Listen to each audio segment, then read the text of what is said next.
రామాయణం బాలకాండ 12వ భాగం చెప్తుంది జానకీరాణి. రాముని ధైర్యానికి విశ్వామిత్రుడు చాలా సంతోషించాడు.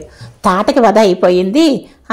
ఇంత ధైర్యవంతుడికి, ఇంత మంచివానికి నేను నా అస్త్రాలన్నీ చెప్పాలనుకున్నాను. అస్త్రం అంటే ఏంటి అంటే ఒక ఆర్టికల్ లాంటిది కాదు, కత్తి లాంటిది, గుణపం లాంటిది, ఎవరినో చంపడానికి ఉపయోగించేది కాదు. అస్త్రం అంటే ఇక్కడ మంత్రోపదేశం ద్వారా వచ్చేది.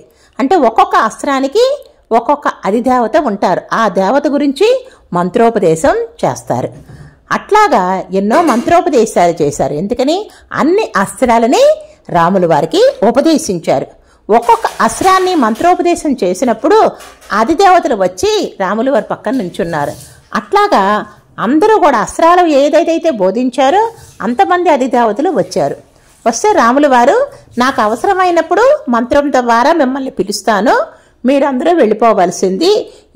ఈ మంత్రాలన్నీ కూడాను నా మనసులోనే ఉండేటట్టుగా ఉంటాయి, నా మనసులోనే నిక్షిప్తమై ఉంటాయి. నేను కావాల్సినప్పుడు మిమ్మల్ని కోరుకుంటాను, అప్పుడు రండి అని చెప్పారు.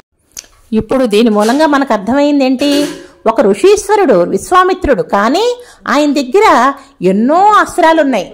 ఇదంతా కూడాను మనకే కాదు, మన భారతదేశానికి చెందినవాడు కాకపోయినా అలెగ్జాండర్కి తెలుసు. అలెగ్జాండర్ చెప్పాడంటే తన సైనికులతోటి, మీరు భారతదేశంలో ఎక్కడికైనా వెళ్ళండి, ఎవరి దగ్గరికైనా వెళ్ళండి, కానీ చెట్ల కింద కానీ తపస్సు చేసుకుంటే ఋషీశ్వరుల దగ్గరికి మాత్రం వెళ్ళొద్దు.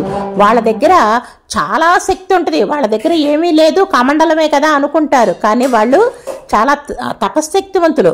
వాళ్ళని కదిలించవద్దు. వాళ్ళ దగ్గరికి వెళ్తే వినమ్రంగా నమస్కారం ఒకటి పెట్టుకోండి. వాళ్ళ దగ్గర మీకంటే మించిన అస్త్రశస్త్రాలు ఎన్నో ఉంటాయి అని గ్రీకు వీరుడైన అలెగ్జాండరు ఆ కాలంలోనే మన భారతదేశం గురించి చాలా గొప్పగా వర్ణించారు. శ్రీరామచంద్రుడు విశ్వామిత్రుని అడిగారు, అస్త్రాలన్నీ నాకు బోధించారు, ఉపదేశం చేశారు, చాలా సంతోషం, కానీ ఏదైనా అస్త్రాన్ని ఉపసంహరించుకోవాలంటే అది కూడా తెలిసి ఉండాలి కదా. ఎందుకంటే ఒక అస్త్రాన్ని ఉపయోగించాము, తర్వాత మనకు అది అక్కర్లేదు అనుకున్నాం, తిరిగి వెనక్కి రావాలంటే మనకి రాదు, అది వెళ్ళిపోతుంది మాట. ఒక బాణం వేస్తే బాణం వెళ్ళిపోతుంది అని కోరితే అప్పుడు ఈ అస్త్రాలన్నిటికీ ఉపసంహరణ మంత్రాలు కూడా చెప్పాడు. చూసారా, గురువు గారిని ఎప్పుడూ కూడా మనము తెలియంది అడిగి తెలుసుకోవాలి. అడిగి తెలుసుకుంటుంటే ఎన్నో విషయాలు తెలుస్తాయి. ఈ రామాయణంలో విశ్వామిత్రుడి వెనకాల వెళ్తున్న రామలక్ష్మణులకి ఎన్నో విషయాలు తెలిసినాయి. అవన్నీ కథలుగా మనం ఈ రామాయణంలో చెప్పుకుంటాం. మనకు కూడా తెలియని విషయాలన్నీ కూడా విశ్వామిత్రుల వారి ద్వారా వింటూ ఉందాము. ఈ అస్త్రాలతో పాటు మోదకి, శిఖరి అనే 2 గదలను కూడా ఇచ్చారు. నందకం అనే ఖడ్గాన్ని కూడా బహుకరించారు విశ్వామిత్రుల వారు. ఈ విధంగా ఆ రోజంతా గడిచిపోయింది. మరునాడు ఏం జరిగింది? మరునాడు మళ్ళీ నడుస్తూ ఉన్నారు. నడుస్తూ ఉంటే వీళ్ళకి ఒక ఆశ్రమం కనిపించింది. శ్రీరామచంద్రుడు లక్ష్మణుడు అడిగారు, ఎవరిది ఆశ్రమం అని విశ్వామిత్రుని అడిగితే ఇది సిద్ధాశ్రమం అని దాని గురించి చెప్పుకొచ్చారు. ఈ ఆశ్రమం ఎవరిదో కాదు, నాదే, ఇది మీ ఆశ్రమమే, మీ ఆశ్రమంలోకి రండి అని చెప్పారు. ఆ ఆశ్రమం కథ ఏంటంటే, విరోచనుడి కుమారుడు బలిచక్రవర్తి. బలిచక్రవర్తికి అపారమైన పరాక్రమాలు ఉన్నాయి.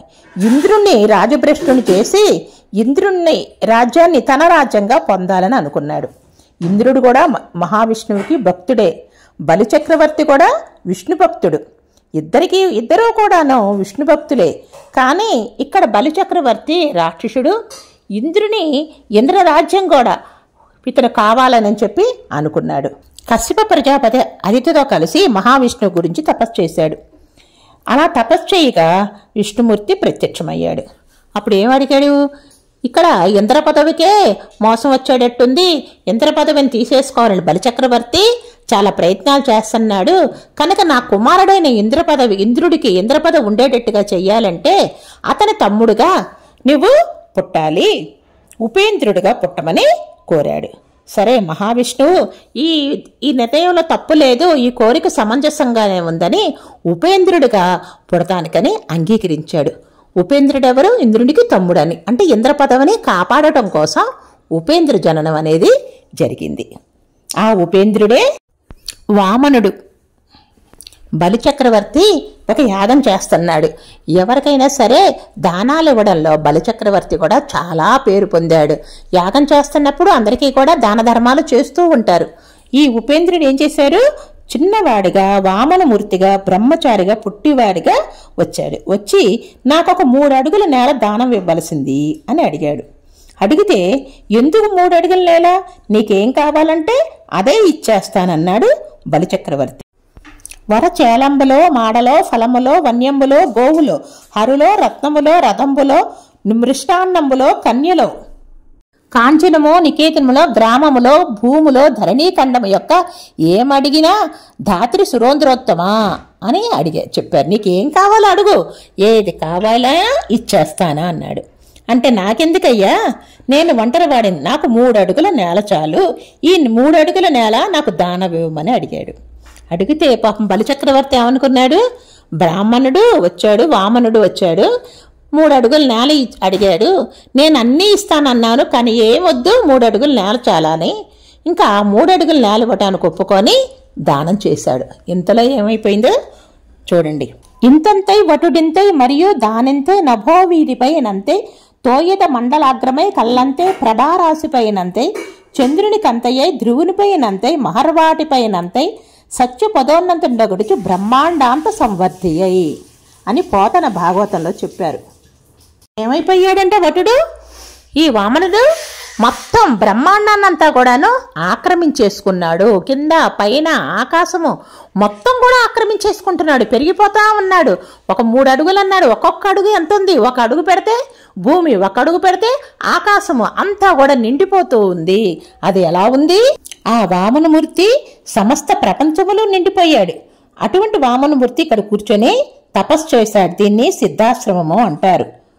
కనుక ఈ ఆశ్రమం ఎవరిది, నీదే, లోపలికి రండి అని అన్నాడు. అంటే ఇక్కడ ఏంటి, శ్రీరామచంద్రుడు విష్ణురూపుడు విష్ణుమూర్తి అని తెలుసు విశ్వామిత్రుడికి. కాబట్టి వామనుడు ఎవరు, విష్ణుమూర్తే, కనుక ఈ ఆశ్రమం నీదేనో అని చెప్పి లోపలికి తీసుకువెళ్ళాడు. ఆశ్రమం నీదే, వామనమూర్తి తపస్సు చేసిన ఆశ్రమము అన్నాడు. అక్కడ వాళ్ళు ఉన్నారు. ఇంకా రేపు మనం చెప్పుకునేది, ఇక రేపు నుంచి యాగం ప్రారంభమవుద్ది. రేపు యాగం ఎలా జరిగింది అనేది మనం చెప్పుకుందాం. మరి ఇవన్నీ మీరు చూడాలంటే ఈ రామాయణాన్ని వినిన తర్వాత తప్పకుండా లైక్ చేయండి, సబ్స్క్రైబ్ బెల్ చేస్తే నేను చెప్పిన ఈ రామాయణం అంతా కూడాను మనందరం కలిసి వినొచ్చు, సంతోషించవచ్చు. రామాయణం తెలియని విషయాలు ఎన్నిసార్లు విన్నా కూడాను రామాయణం ఇంకా ఏదో మనం తెలుసుకోవాలనే ఆసక్తి అనేది మనకు ఉంటుంది. జై శ్రీరామ్. మీరు మొత్తం స్టోరీ వినాలంటే డిస్క్రిప్షన్ బాక్స్లో ఫుల్ స్టోరీ లింక్ పెట్టాము, అక్కడికి వెళ్ళి చూడండి.